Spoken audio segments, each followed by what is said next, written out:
Little blast from the past here. We're going to do a floating nymph style fly. These, at least this style fly, for years and years and years would have been in every single tying book, magazine, most people's fly boxes. These, they're just phenomenal flies, and over the years they've just kind of gotten forgotten about.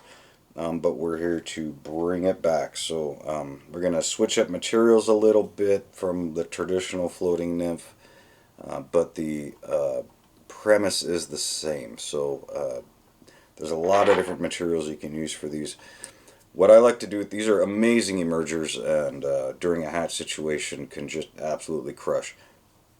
They're a pain in the ass to see on the water, so what I typically do is throw it about 2 feet behind a dry fly, like a dun or parachute or whatever the bug's hatching. Most of the time they're going to eat this though, so 2 feet behind your dry and you'll see the rise out of your peripheral vision. So if you see a rise right behind your dry fly, set the hook, it's probably you. But they are absolutely amazing flies that have just kind of been forgotten about in all the recent fly developments and everything else. But you know, sometimes you can't beat the classics, and this is definitely up there. So for the tail, I'm going to use these microfibettes, and these things have been around for ages. There's not a better mayfly tail material out there. I just love these for mayfly tails. Any dry fly mayfly tails, these things are just dynamite. I'm going to tie them in. I got 4 of them here, and I'm going to split 2 on each side. So just take your fingernail, push them up, and then you can get them split. And I'm going to figure 8, so go around one, make a wrap, go underneath the next one, make a wrap, and then you can tie them in. And now what we've done is we've split these. You can see how they're now V'd. Okay, so I'm going to wrap it up to my thorax area, clip it off, trying to keep an even body here. My body, I'm going to use crystal flash. I'm going to tie in 2 strands of crystal flash up here, wrap back, again keeping an even body, as even as we can, and just wrap your couple strands of crystal flash up. You can use, I mean, crystal flash comes in a bunch of different colors. You can use whatever you like. This is just a chocolate brown.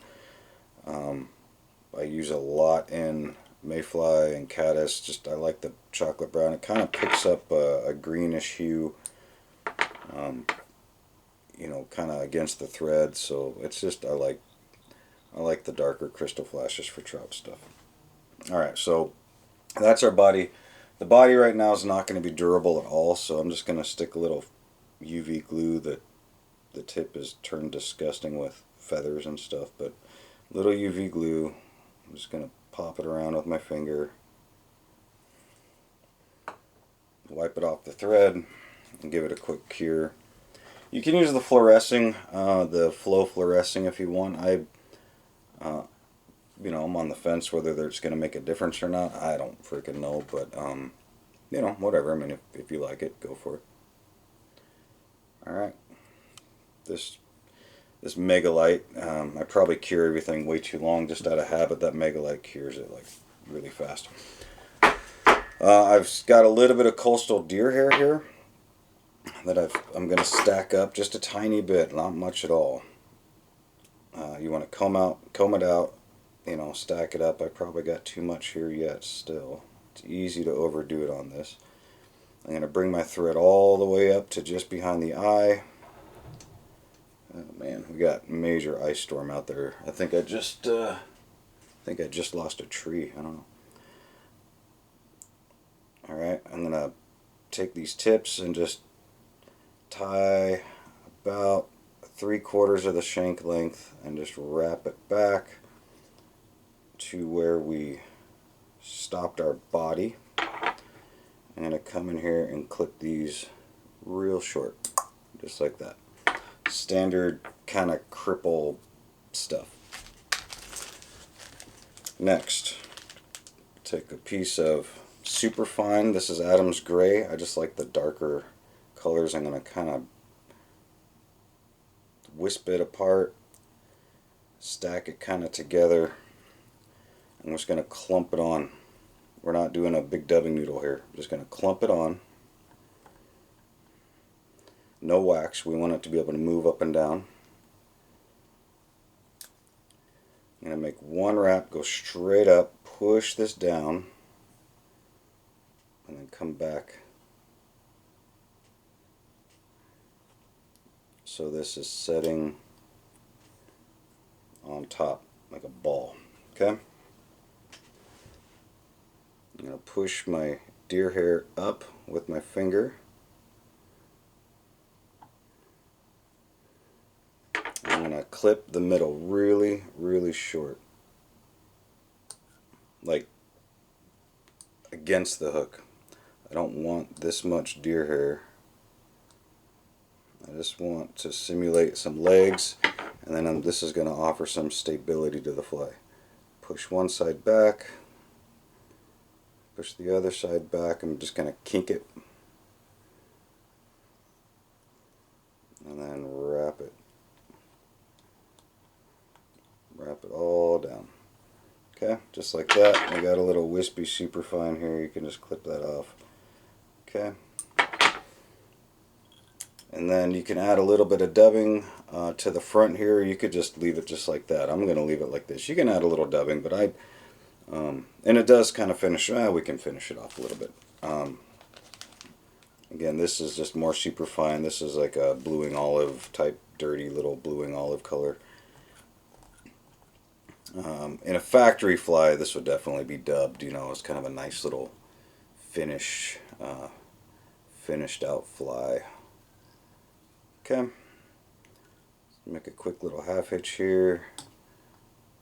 And push the thread away from the eye because that half hitch made the thread kind of wonky. And then whip finish.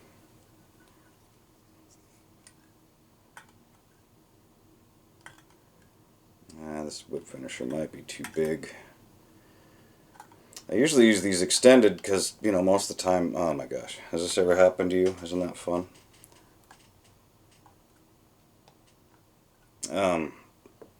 Gosh, what a pain in the ass. I need a smaller whip finisher. I'm so used to using the big one that I don't even know if I have a small one with all the steelhead flies and tubes and all that stuff. And I like using an actual whip finisher when everything's this small. I might just have, oh, here it is. You can do a hand whip finish, but it doesn't quite pack in as tight typically, and so when I need to be really accurate and maintain tension, I always use a whip finisher because that's what allows you, or that's what a whip finishing tool allows you to do, is maintain tension in a knot so it doesn't slide off the eye of the hook. You can maintain tension, and then you can place those thread wraps, especially in small flies, you can place those thread wraps exactly where you want them. So here's our little floating nymph. This thing is just a dynamite little fly. Use it on your next bluing olive hatch or PMDs. This is a great PMD bug. Floats really good, and again, just throw it behind a typical dry fly, so double dry it, and then really pay attention to your peripheral vision. They will probably eat this over an adult.